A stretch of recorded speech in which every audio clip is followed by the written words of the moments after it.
রাতে গাছের ডাল এবং ফল কাটা যাবে কিনা? গাছের ডাল এটা রাতে কাটা যাবে কিনা? আমাদের গ্রামাঞ্চলে অনেক মা বোন এখনো রাতের বেলায় কোনো ফল ফসল ছিঁড়ে না, বলে যে এটা ছিঁড়লে ক্ষতি হয়, সমস্যা হয়। এগুলো সম্পূর্ণ ভুয়া কথা, ভিত্তিহীন কথা। আপনার যখন দরকার তখন ছিঁড়তে পারেন, সেটা দিনেও হতে পারে, রাতেও হতে পারে।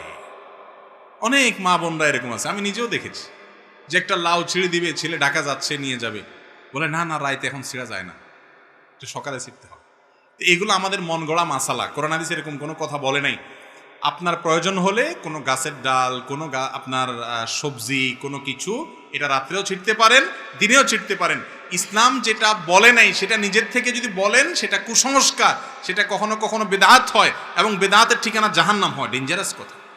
আল্লাহ রসুল যা বলেন নাই সেই কথা মন গড়া বলা যাবে না, দরকার হলে রাতেও ছিঁড়া যাবে। তবে হ্যাঁ, ডাল বলেন আর গাছের গাছ বলেন, প্রয়োজন ছাড়া কাটা ছেঁড়া করা নিষেধ। একান্ত প্রয়োজন নাই তাও অযথা আপনি বৃক্ষ নিধন করতেছেন, এটা ঠিক না।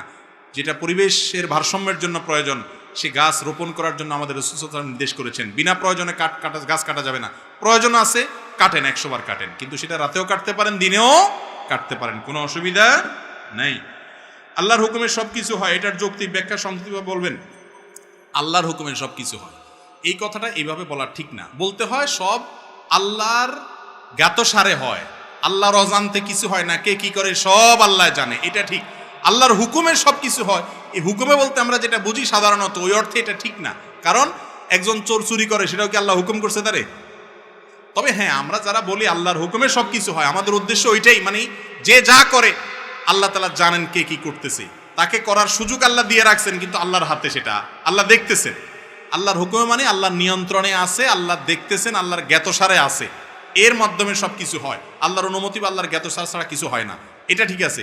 কিন্তু আল্লাহর হুকুম মানে আল্লাহর নির্দেশে সব কিছু হয়, এটা ঠিক না। তাহলে যে চোর চুরি করে সে কি আল্লাহর নির্দেশে করে নাকি? হ্যাঁ, এভাবে বলা ঠিক নয়।